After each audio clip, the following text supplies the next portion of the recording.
warahmatullahi wabarakatuh. Innal hamdalillah nahmaduhu wa nasta'inuhu wa nastaghfiruh wa na'udzu billahi min sururi anfusina wa min sayyiati a'malina.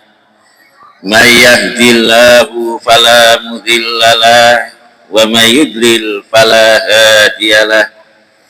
Asyhadu an la ilaha illallah wa asyhadu anna Muhammadan abduhu wa rasuluh la nabiyya wa la rasula ba'da. Wassalatu wassalamu ala Muhammad wa alihi wa ashabihi wa man tabi'ahu bi ihsanin ila yaumiddin. Bapak-bapak, ibu-ibu jamaah, alhamdulillah kula lan panjenengan sedaya saat menika tasih diparingi oleh Allah Subhanahu wa taala nikmat sehingga kita saged ngelampahi ibadah, kita saged ngelampahi siam Ramadan. Sholawat serta salam mugi-mugi tetap tercurahkan dumateng Nabi kita Muhammad sallallahu alaihi wasallam, ugi keluarga-keluarganya, sahabat-sahabatnya, lan tiang-tiang ingkang selalu menegakkan dinul Islam sampai hari akhir. Kita lajengaken pembahasan fiqhul mawaris.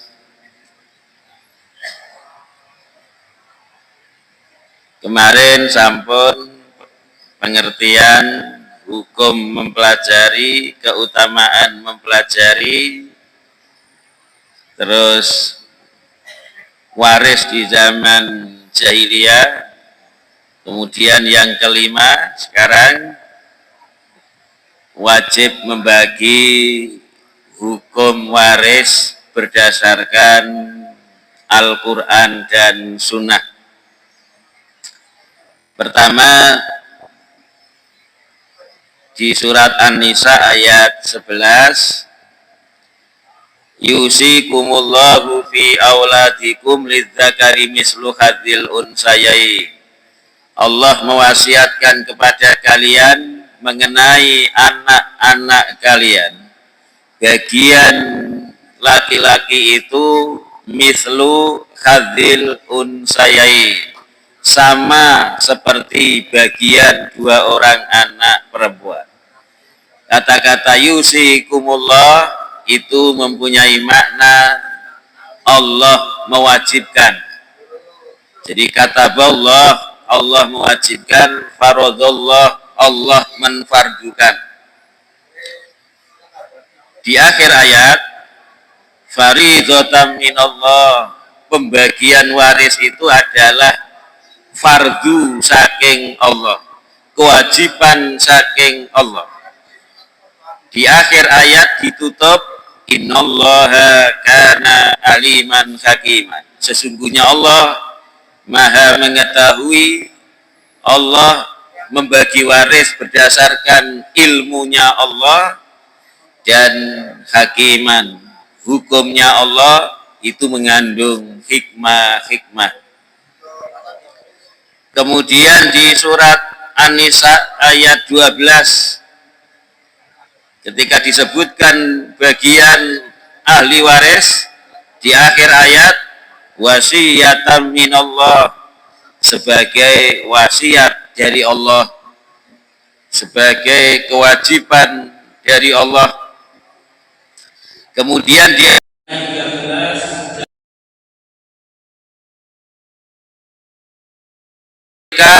hududullahi, itulah hukum-hukum Allah, itulah batasan-batasan Allah.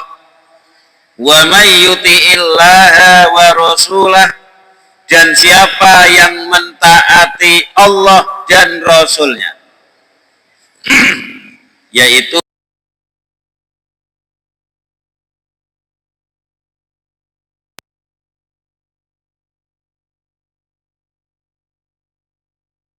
dan Rasulnya. Yudkhilhu jannatin tajri min tahtihal anhar. Allah akan memasukkan orang tersebut ke dalam surganya yang mengalir dari bawah surga itu sungai-sungai. Khalidina fiha, mereka dalam keadaan kekal di dalam surga. Wa dzalikal fawzul adzim, dan demikian itulah keberuntungan yang sangat besar. Jadi di ayat ini, ayat 13, setelah sebelumnya ayat 11, 12, Allah mewajibkan syariat pembagian waris beserta diberitahu Allah bagian anak, bagian suami, bagian istri, bagian ibu, bapak.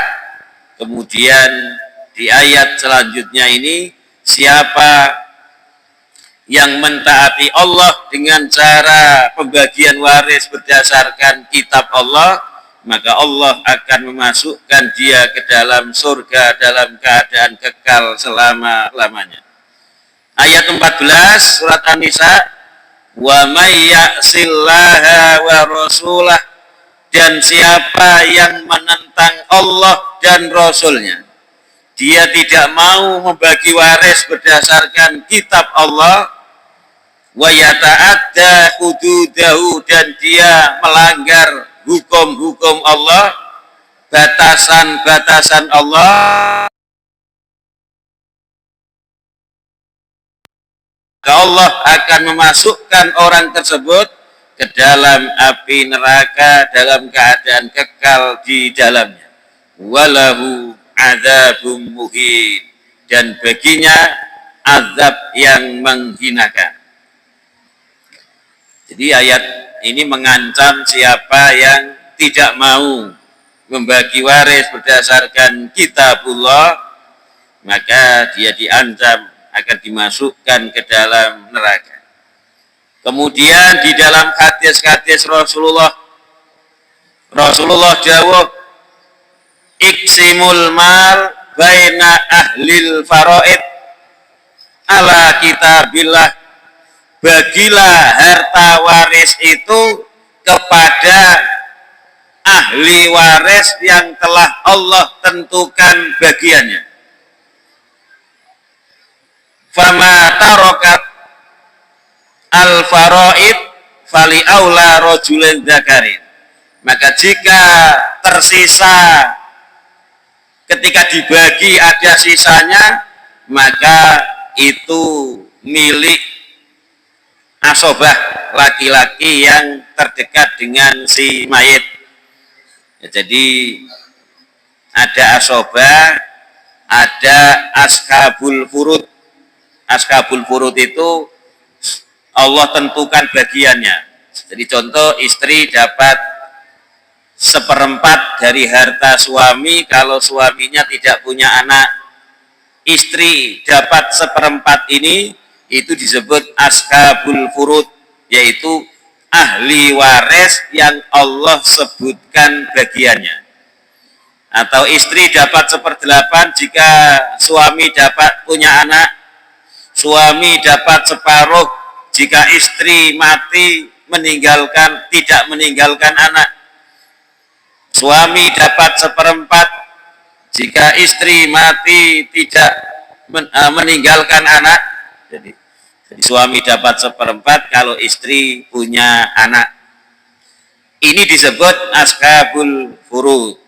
Anak perempuan 1/2 jika 1 orang, kalau 2 orang 2/3, ini adalah ashabul furud. Anak laki-laki tidak disebutkan bagiannya, dia ini asobah. Ya, asobah itu nunggu sisa, ya, nunggu sisa. Jadi Rasulullah dawuh, berikan ashabul furud, orang-orang yang telah ditentukan Allah ini bagiannya 1/4 ini, sisanya itu adalah asobah, baik itu anak laki-laki, bapak atau saudara laki-laki, itu semuanya adalah asobah.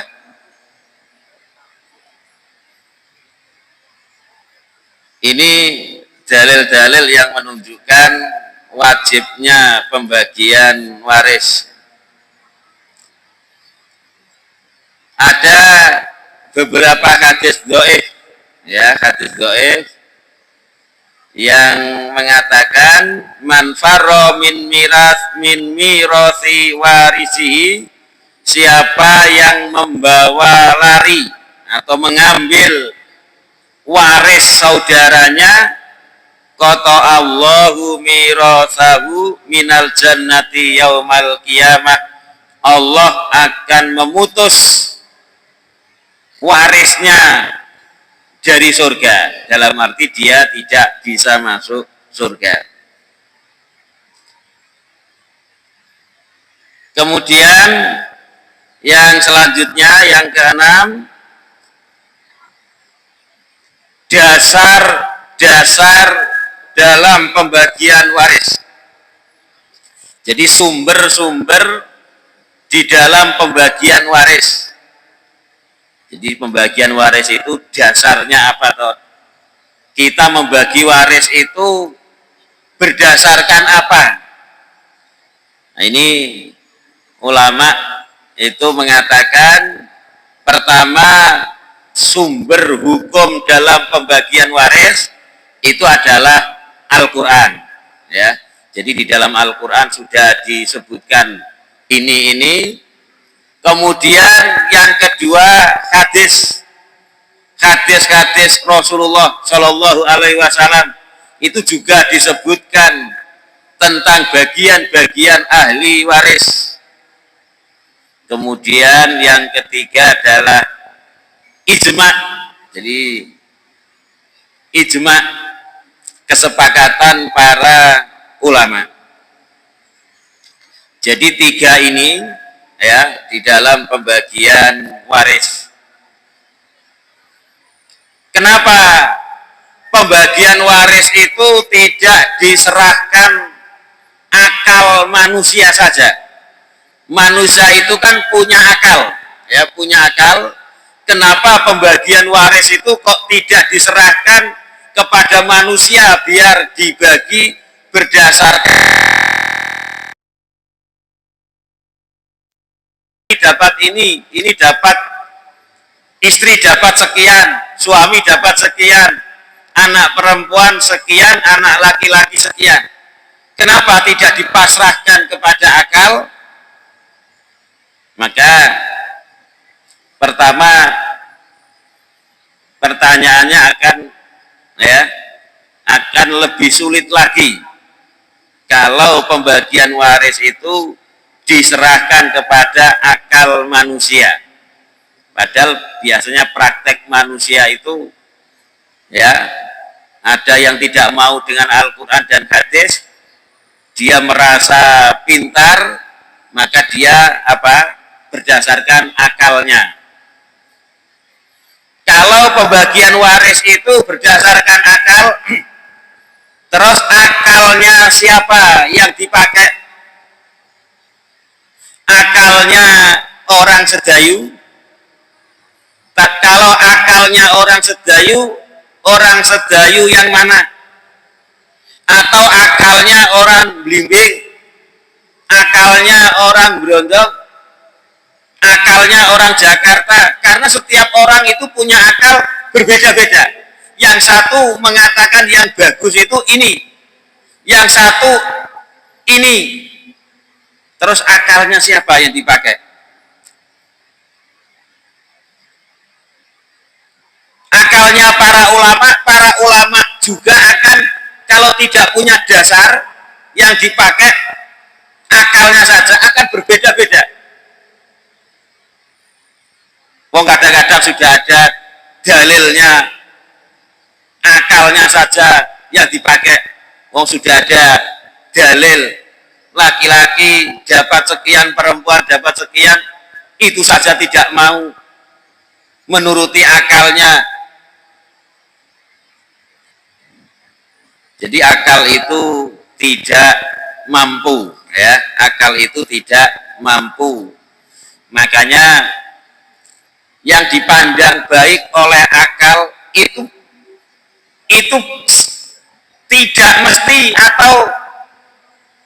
atau bahkan lebih banyak ditolak oleh Al-Quran. Jadi kadang banyak sekali Al-Quran, hadis, itu akal itu tidak paham. Dan ketika akal tidak paham, akal diperintah untuk nurut saja. Ya, nurut saja. Satu contoh Ali bin Abi Thalib, ini di hadis riwayat Abu Dawud, Daruqutni, dianggap sahih oleh Albani. Ali ini pernah ngomong, ya, laukana din birroi lakana asfalul khufi aula bil masfi min a'la. Seandainya agama itu berdasarkan akal, jadi munggoh agama iku dasarnya gak usah Al-Quran, gak usah hadis, iku dasarnya adalah akal. Maka pasti akal itu, ya, akan memilih ketika orang itu berwudu dan dia itu memakai sepatu terus-menerus. Jadi ada syariat, ya, syariat orang memakai sepatu terus-menerus itu nanti wudunya tidak usah dilepas sepatunya. Ya. Jadi begini, kalau panjenengan wudu riyen, misalnya sakniki wudu riyen, kados wudu panjenengan kaki nggih dicuci biasa nggih sedaya, muka dicuci, tangan dicuci, kepala dibasuh, kaki dicuci. Setelah selesai wudu ini panjenengan memakai sepatu, dan sepatu niki mboten dilepas. Tilem nggih nganggo sepatu, pokoknya mboten dilepas, utawi kok mboten sepatu misalnya saat menikah gunakno kaos kaki terus menerus yang tebal. Kalau zaman Nabi lelungan itu kan memakai sepatu sehingga orang itu merasa keberatan kalau setiap kali wudhu dilepas. Maka syariat memberikan keringanan kalau memakai sepatu terus menerus tidak dilepas, ya, maka pertama dia harus berwudhu dulu secara sempurna, kaki juga dicuci, selesai wudhu sepatunya dipakai, ya, sepatunya dipakai.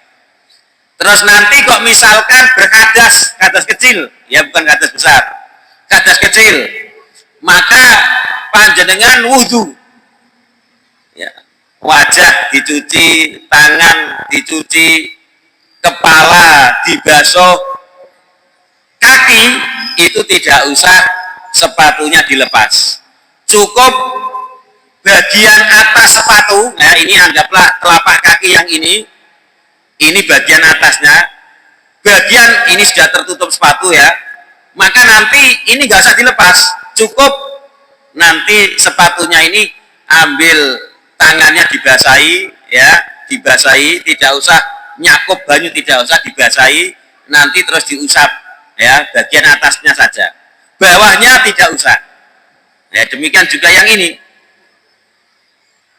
Maka kata Ali bin Abi Thalib, seumpama agama itu dasarnya adalah akal, bukan Al-Quran, bukan hadis, maka mestine menurut akal itu yang dicuci itu tidak atas, bawah, ya, bawah. Ini memakai sepatu, bawah sepatu ini yang lebih pantas untuk diusap, ya, tidak bagian atasnya, karena yang kotor itu bagian bawah. Itu kalau berdasarkan akal, ya. Ada lagi di dalam hadis Bukhari Muslim, sholat seseorang tidak diterima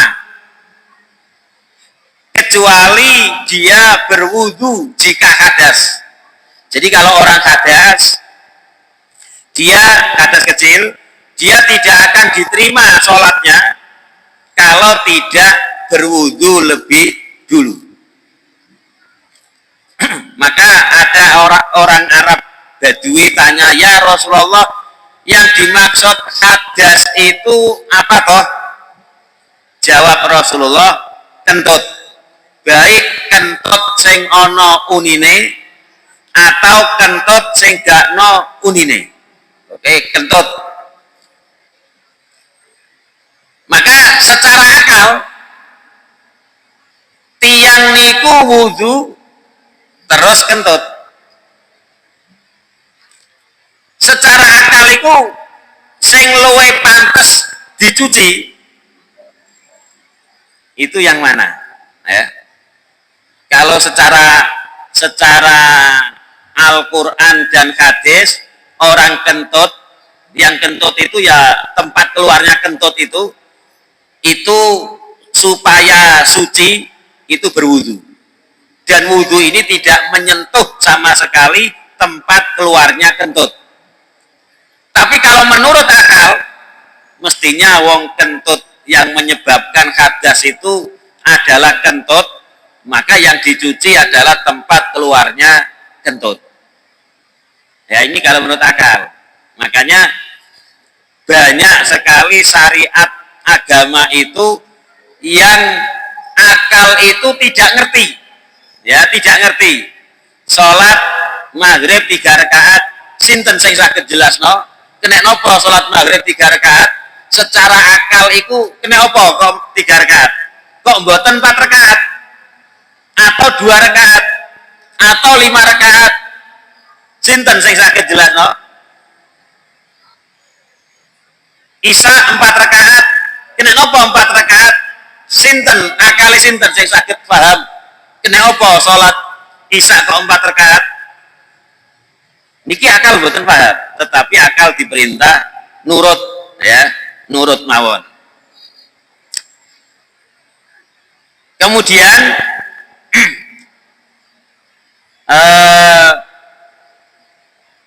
di dalam hadis itu disebutkan begini. Ini masih tentang akal manusia itu tidak bisa mengetahui baik dan buruk kecuali berdasarkan Al-Quran dan hadis. Jadi ada 4 orang. 4 orang ini pertama adalah orang yang kopok, orang kopok, mboten keringi blas, mboten keringi blas. Nomor kali ini 4 orang ini nanti pada hari kiamat itu mengajukan alasan di hadapan Allah, ya. Mengajukan alasan pada hari kiamat. Orang yang kopok, kemudian orang yang kurang akal, maksudnya apa, orang gila, ya, orang gila. Yang ketiga orang pikun, orang pikun. Yang keempat orang yang hidupnya itu belum pernah kedatangan nabi atau kiai atau mubalek yang menjelaskan tentang Islam. Ini seperti orang yang ada di pedalaman, ya. Kalau zaman sekarang mungkin di pedalaman hutan Kalimantan yang bagian dalam yang belum tersentuh sama sekali oleh peradaban, sehingga mboten ngerti Islam itu begini, mboten ngerti. Nah, 4 orang ini nanti pada hari kiamat itu mengajukan alasan di hadapan Allah Subhanahu wa Ta'ala. Pertama, orang yang kopok, dia ngomong, dia nggak sholat, ya, nggak zakat, nggak poso. Pada hari kiamat dia ngomong, ya Allah, ketika Islam datang, saya tidak mendengar sama sekali. saya tidak mendengar sama sekali. Maka saya tidak mengerti Islam, sehingga saya tidak sholat, saya tidak zakat, karena saya itu tidak ngerti Islam.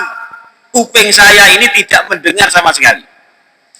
Kemudian orang kedua, orang yang gila ya, orang gila, baik gila, ya kata tingkat-tingkatan gila, ada yang rodok-rodok ya, maksudnya sudah dianggap ya, sudah dianggap gila.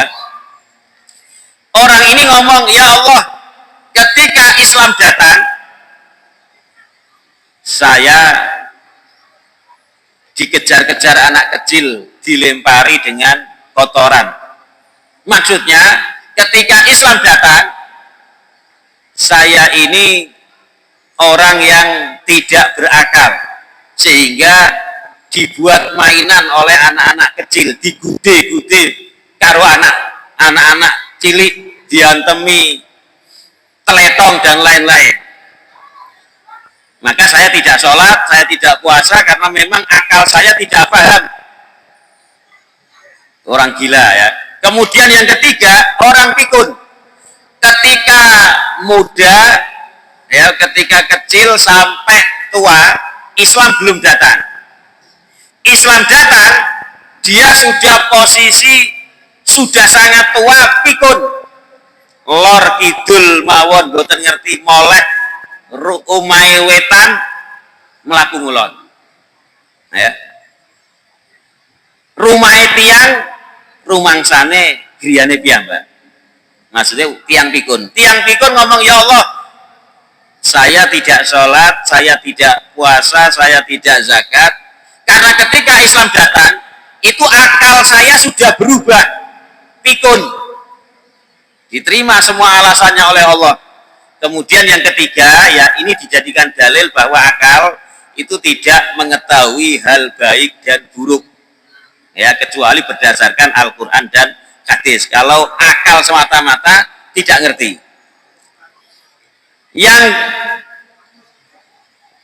Yang keempat ini, ya Allah, saya belum pernah mendengar Islam, baik dari Nabi, Rasul, atau kiai, ustadz, mubalek, saya belum pernah. Nah, ini biasanya tadi orang pedalaman, ya, orang yang berada di tengah-tengah hutan, belum tersentuh peradaban sama sekali. Maka orang ini tidak bisa sholat, tidak bisa puasa. Maka ini alasannya diterima semuanya oleh Allah. Diterima. Maka nanti pada hari kiamat, Allah akan memberikan ujian kepada mereka 4 orang ini, 4 jenis orang ini, ya. Mereka disuruh masuk api, ya, api. Kalau mereka itu taat kepada Allah, mereka akan masuk api. Yang hakikatnya api mereka masuki ketika seolah panas sekali, ya. Tapi ketika mereka taat kepada Allah masuk api, maka tidak merasa kepanasan. Kelihatannya saja, sebagai ujian. Kalau orang celaka, dia tidak mau masuk api tersebut karena merasa panas. Kalau orang calon bahagia, dia akan masuk api ini. Oh, ini perintah Allah. Ya, walaupun kelihatan panas, saya masuk. Ketika masuk, ternyata menjadi dingin. Ya. Nah, ini kenapa kok pembagian waris tidak didasarkan kepada akal, ya. Kemudian yang ke-7, hak-hak yang berkaitan dengan harta peninggalan, al-hukukul muta'allaqatu bitirkah, hak-hak yang berkaitan dengan harta yang ditinggalkan mayit. Jadi kalau ada orang mati, itu hartanya tidak langsung dibagi ahli waris, ya. Jadi kalau ada orang mati, kalau misalkan saya mati, harta saya itu tidak langsung diberikan kepada ahli waris. Ada tahapannya, ya, ada tahap-tahapannya. Harus diberikan tahapan pertama harta saya. Kalau habis, ahli waris saya nggak dapat. Tahapan pertama diberikan, masih ada sisa, tahapan kedua, tahapan ketiga, sampai nanti kalau tahapan ketiga itu hartanya masih tersisa, baru dibagi ahli waris. Harta yang ditinggalkan si mati itu pertama digunakan untuk keperluan penguburan, ya. Jadi pembelian kain kafan, pembelian kapur barus, semua yang dibutuhkan dalam penguburan, penggali lubang, ya. Kalau misalkan di daerah yang lain itu sewa, ya, sewa kubur, karena gantian disewa selama berapa tahun, ya. Kalau nanti tidak ditambahi sewanya, ya nanti akan diganti dengan, ya, yang lain. Biaya-biaya semuanya ini harus diambilkan dari harta si mati kalau memang tidak ada yang memberi, ya. Kalau harta si mati itu habis untuk penguburan, maka sudah tidak ada hak waris. Kedua, kalau penguburan ini hartanya masih tersisa, ya, digunakan ini masih tersisa. Ini bukan selamatan loh, ya. Kalau selamatan nggak masuk. Ini hanya khusus penguburan, ya. Kalau misalnya pitung dinone, ini bukan masuk ini, ya. Enggak, karena tidak termasuk ajaran Islam. Penguburan, ya. Kemudian kalau ini ada sisanya, maka hak yang berkaitan dengan hutang, ya, berkaitan dengan hutang. Hutang ini ada pertama ada beberapa hutang, ya. Pertama, hutang harta. Hutang yang berkaitan dengan harta mayit. Bukan hutang berkaitan dengan mayitnya, ya, tapi hutang berkaitan dengan harta. Satu contoh, ya. Si mayit ini punya mobil. Ketika dia hidup, mobil ini digadaikan, ya, digadaikan 20 juta. Ketika mayit ini mati, maka mobil ini tidak boleh dibagi, kecuali hutangnya mobil ini, ya, bukan hutangnya mayit, hutangnya mobil ini digadai ini 20 juta dilunasi. Setelah dilunasi, nah itu berarti sudah lunas hutang harta, ya. Jadi ini namanya hutang yang berkaitan dengan harta si mati, ya. Contoh adalah tadi digadaikan. Kemudian hutang yang kedua, hutang yang berkaitan dengan si mati. Nah, ini hutang yang berkaitan dengan si mati. Hutang ini ada dua macam, ya. Hutang ini ada dua macam. Satu, hutangnya si mati ini berupa upah, ya. Ketika dia hidup, dia mempekerjakan beberapa orang untuk, ya, memperbaiki rumah atau untuk menggarap sawah, dan belum dikasih upahnya pekerja ini, mayat sudah mati.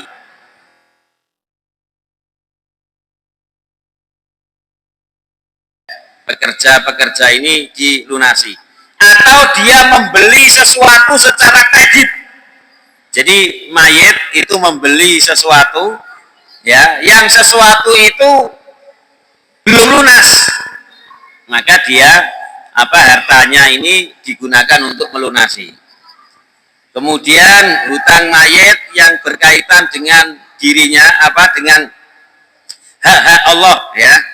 Itu kalau pertama tadi hutang mayit yang berkaitan dengan manusia, ya, seperti belum memberikan upah kepada pekerja, atau dia pinjam uang kepada orang lain, atau membeli sesuatu belum lunas. Nah, ini dilunasi, ya. Ini hutang kepada manusia. Kemudian hutang kepada hak-hak Allah seperti zakat, ya, nazar. Ini hutang-hutang yang harus zakat, misalkan dia sudah jatuh tempo zakat, kemudian ternyata dia belum sempat membayar, sudah meninggal, maka zakat ini harus dikeluarkan. Atau nazar, dia ketika hidup pernah nazar, kalau anak saya lulus ujian, saya akan memberikan masjid 1 juta. Belum sempat memberikan kepada masjid, dia telah meninggal, maka nanti hartanya diambil untuk melunasi hutang. Ini masih ada sisa wasiat, ya, wasiat. Nah, cuma wasiat itu tidak boleh kepada melebihi sepertiga, ya. Wasiat itu tidak boleh melebihi sepertiga harta. Kalau punya harta 9 juta, wasiat itu maksimal itu 3 juta, paling akeh, ya, 3 juta. Mboten angsal 4 juta, mboten angsal. Bahkan para ulama wasiat sing bagus, ya, kalau dia punya ahli waris, ya, kalau punya ahli waris, wasiat sing bagus itu bukan sepertiga. Sepertiga itu paling banyak, yaitu 1/6, 1/5. Itu paling bagus.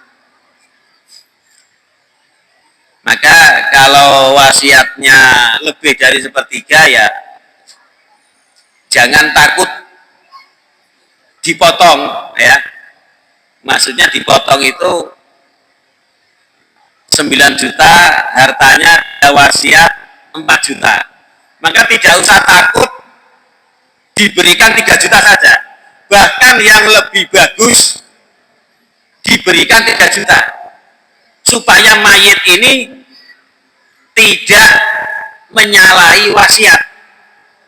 Jadi ada hadis, walaupun hadis lemah, ini juga disebutkan oleh para ulama. Ingat, ya, kata para ulama, kula lan panjenengan sedaya niku ahli ibadah, ya, ahli ibadah. Jangan sampai ahli ibadah itu di akhir hayatnya ditutup dengan perbuatan yang menyalahi agama. Ada orang itu ahli taat selama 70 tahun gara-gara salah berwasiat, dia dimasukkan neraka, ya. Karena wasiat ini adalah penutup hidupnya. Di hadis yang sahih disebutkan begini, ada orang yang dari kecil sampai dewasa sampai tua itu ahli taat, ahli masjid, ahli sedekah, macam-macam, ya. Sampai kata Rasulullah mengatakan jarak dia dengan surga itu sekilan, karena dia masih hidup, ada kemungkinan dia melakukan amal penduduk neraka. Jaraknya dia dengan surga itu sudah sekilan. Di akhir hayatnya dia melakukan amalan-amalan penduduk neraka. Di akhir hayatnya dia melakukan kemaksiatan. Hidupnya itu ditutup dengan su'ul khotimah, pungkasan sing elek, maka dia masuk neraka. Termasuk wasiat, ya. Jadi kalau panjenengan kulolan panjenengan sedaya sakno kalih bapak kita sing wasiate menyimpan, ya kita kasihan betul, jangan kita biarkan wasiatnya itu menyimpang itu berlaku, ya. Sesuaikan wasiat itu dengan Al-Quran dan hadis. Kalau tidak sesuai, jangan, ya. Misalnya ana wong tua wasiat no ahli waris, nek aku mati anakku ikut takei iki. Nah, anaknya bukan setunggal, anaknya nggak ada anak kali 3, 4 misalnya lebih dari 1, ya. Maka wasiat seperti ini jangan dibiarkan. Kadang-kadang ngomong, mosok dulur anak-anak liyane kok gak ikhlas ta? Wong bapakne wasiat kanggo anak si A. Mosok anake sing jenenge si B, si C, si E, si D kok gak ikhlas. Kok gak sakno bapakne, wong bapakne kepingin ngekei wasiat kok gak oleh. Jangan seperti itu, ini keliru. Ketika bapak kita, ibu kita wasiat salah, karena Rasulullah mengatakan la wasiata liwaris, tidak ada wasiat bagi ahli waris. Ketika orang tua kita wasiat kepada ahli waris, salah satu ahli waris, ini wasiat yang bertentangan dengan Rasulullah SAW. Jangan dibiarkan, kasihan, ya. Kalau kita kasihan kepada orang tua, maka jangan diberlakukan. Kalau anak si A yang diwasiati ini betul-betul paham agama, dia tidak, aku mau ini bertentangan dengan larangan Rasulullah. Aku wedi bapakku itu su'ul khotimah, ditutup pungkasan sing elek karena wasiat.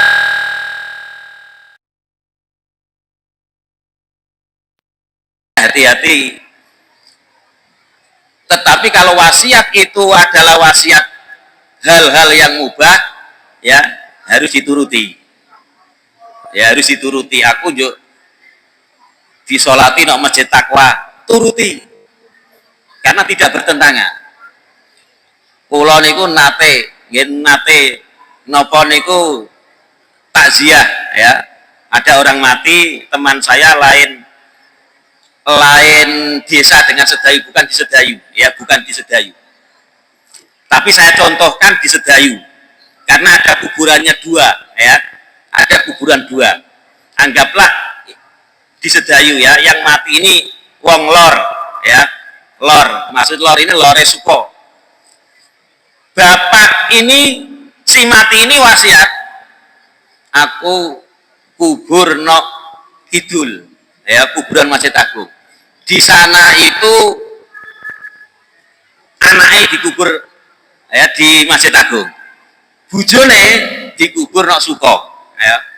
Dia wasiat kepada salah satu keluarga, kalau saya mati aku kubur no Masjid Agung, njaluk di jentrekno karo anake. Sementara bujone no Suko. Tapi bukan di Sedayu. Saya ini nggak ngerti, ya, saya nggak ngerti. Saya nggak ngerti asal usulnya. Saya ikut saja, ya. Ternyata ini setelah selesai disolatkan, itu orang yang gotong mayit ini mestinya, ya, mestinya ini sing gotong itu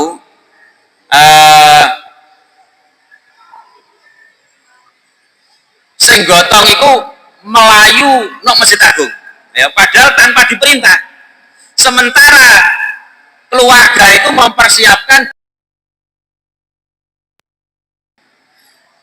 anaknya tanpa diperintah itu sing ngarep sing gotong itu ternyata ngelewati mawon kuburan iki, mboten dienggokno no Suko tapi lurus Masjid Agung sana. Ketika sampai kono, nah, keluarga sing nang mburi iki nututi, ya, nututi keranten ngerti kuburane iku nang Suko. Ditututi sampai ke kuburan kono dijak balik, ya, dijak balik. Dikubur no Suko. Selesai dikubur, ya, kula takok, ya, kok sampai rono gak kok ngerti sing dikubur no kene.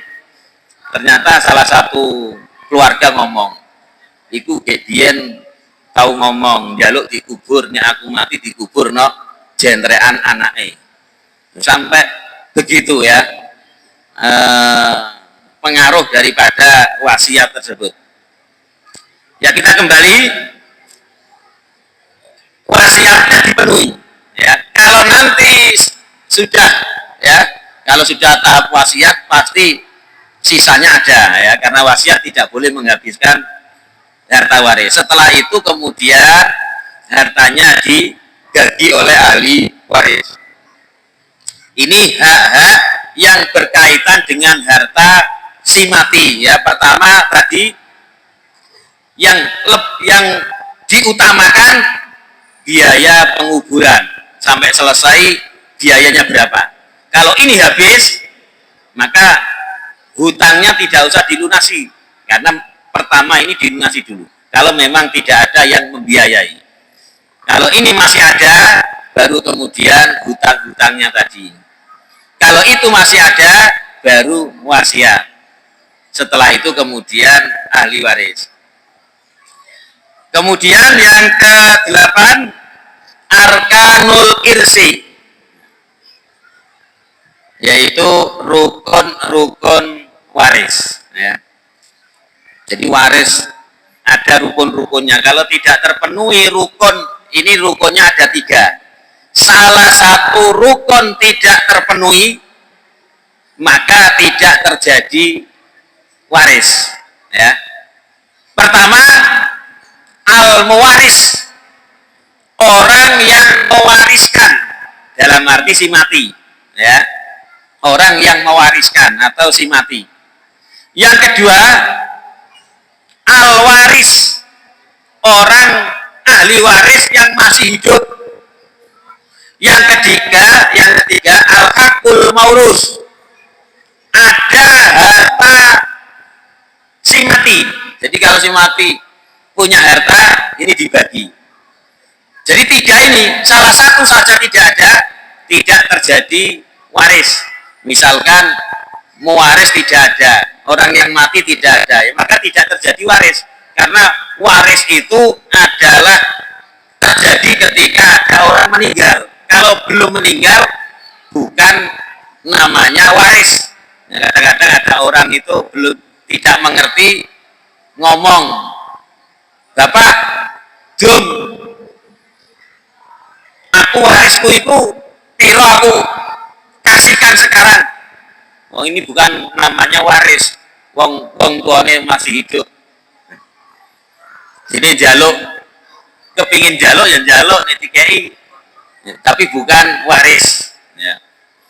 Kalau orang tua itu memberikan ketika hidup, masih hidup, ini dapat ini, dapat ini, dapat ini, itu bukan waris, itu pemberian. Yang kedua, al-waris. Al-waris itu harus ada ahli waris yang hidup.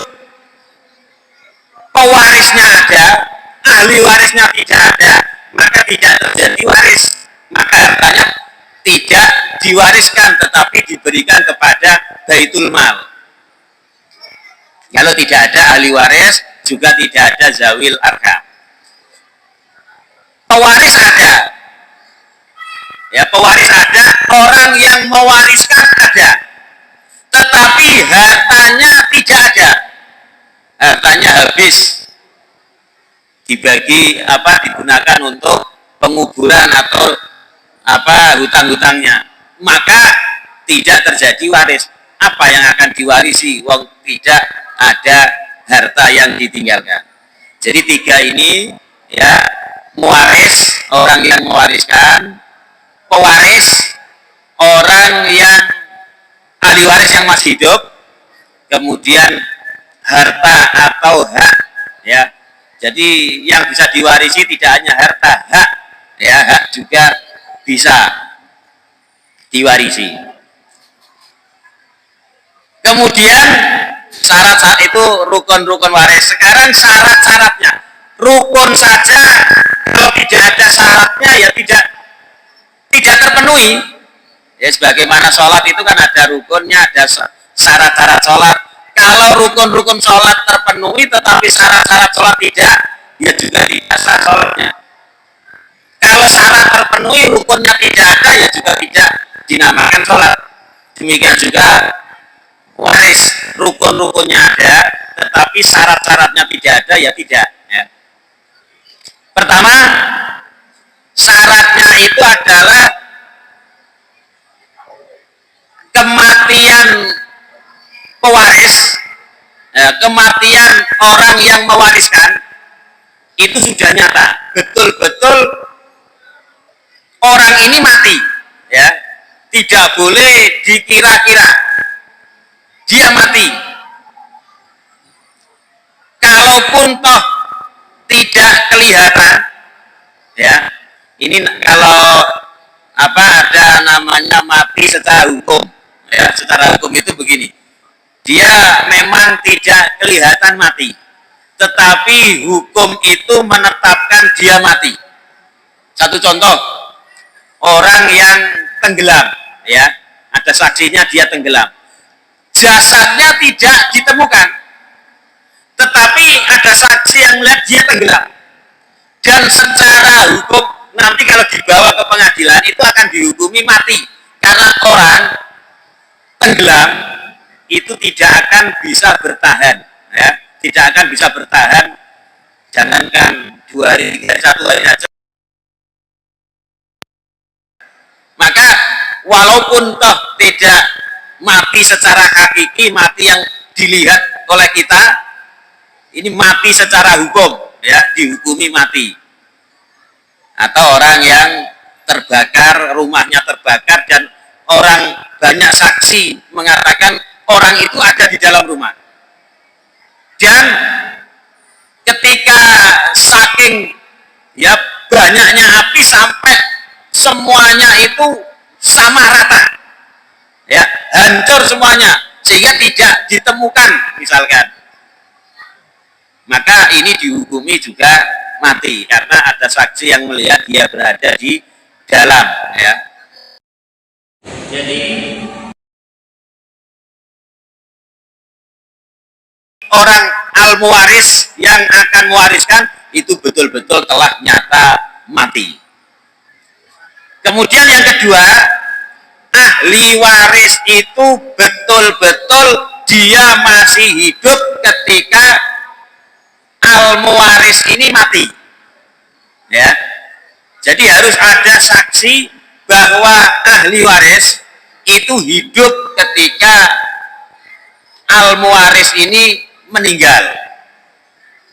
Satu contoh, misalkan ada 2 orang bersaudara ya, laki-laki ya, 2 orang bersaudara sekandung, goncengan sepeda motor, dia kecelakaan ya, dua-duanya kecelakaan dan dua-duanya meninggal, tetapi ada saksi yang melihat bahwasanya dulur yang namanya A itu mati lebih dulu. Dulur si B ini belum mati waktu itu, tapi setelah itu dia mati. Nah, 2 orang ini itu kan saling mewarisi, maka mana al-muwaris dan mana ahli waris itu akan ditentukan mana yang mati lebih dulu dan mana yang hidup ketika si mati ini mati ya. Kalau si B yang mati lebih dulu, walaupun jaraknya 1 detik, 1 menit, maka si A jadi ahli waris. Kalau si A mati lebih dulu walaupun 1 detik, 1 menit, maka si B jadi ahli warisnya. Nah, jadi syarat yang kedua bahwasanya ahli waris itu benar-benar nyata masih hidup ketika al-muwaris itu meninggal. Kemudian yang ketiga, syarat pembagian waris itu harus ada orang yang mengerti tentang ilmu waris. walaupun al-muwaris sudah pasti sudah meninggal lebih dulu, ahli waris dia mati belakangan, dia masih hidup ketika bapaknya itu mati, ini tetap tidak bisa mewarisi kalau tidak ada orang yang mengerti ilmu waris. Bagaimana akan dilaksanakan hukum waris kalau tidak ada ilmunya, ya? Jadi harus ada ilmu, orang yang mengerti tentang ilmu waris yang akan membagi. Karena ada tiga hakim, ya, tiga hakim, yang satu masuk surga, yang dua masuk neraka, atau bisa dibalik, yang hakim itu tiga macam, yang dua masuk neraka, yang satu masuk surga. Siapa yang masuk neraka? Hakim yang punya ilmu tentang perkara yang akan diputuskan, tetapi dia jadi misalnya karena ngiloni, ya, misalkan dia itu ahli orang yang ngerti waris, mau membagi waris, dia tahu bagiannya itu perempuan itu ini, laki-laki ini, tapi dia tidak membagi waris berdasarkan ilmunya karena dia sudah disogok misalkan. Ini adalah hakim masuk neraka, yaitu hakim yang punya ilmu tetapi dia tidak mengamalkan ilmunya ketika memutus suatu.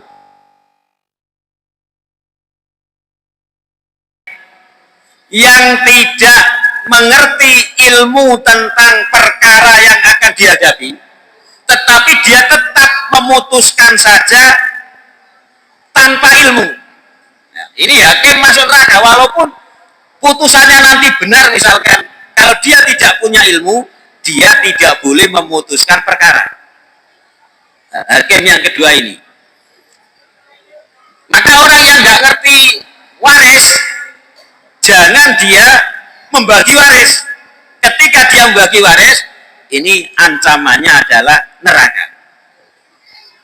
Orang yang tidak mengerti perkara, misalkan pembunuhan, dia tidak boleh memutuskan karena dia tidak punya ilmunya. Nah, ini juga pernah ada orang itu yang bagi waris itu tidak mengerti ilmunya, ya. Bagi waris si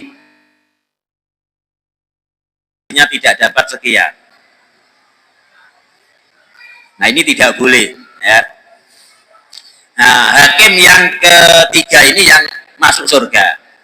Hakim dia punya ilmu, ya, baik perkara apa yang dia hadapi dia tahu. Kalau perkara waris dia ngerti ilmunya waris.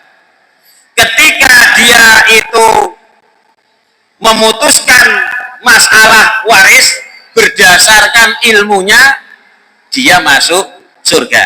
Ya. Kadang-kadang pernah suatu saat saya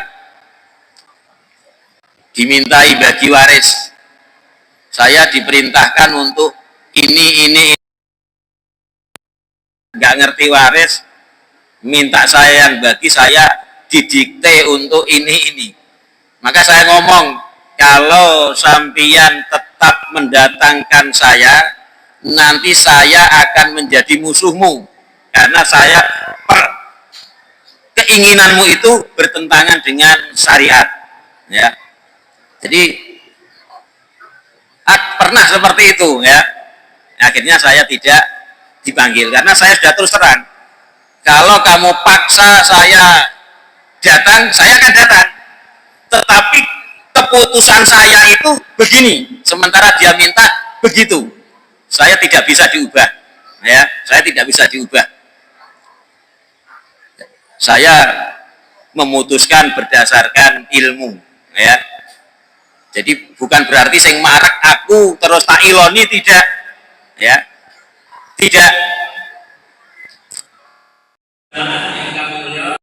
Kalau kinten cekap, ya, sampai syarat-syarat waris Mugi-mugi wonten guna lan manfaat kanggone kula lan panjenengan sedaya. Subhanaka Allahumma hamdika asyhadu an la ilaha illa anta astaghfiruka wa atubu ilaik. Wassalamualaikum warahmatullahi wabarakatuh.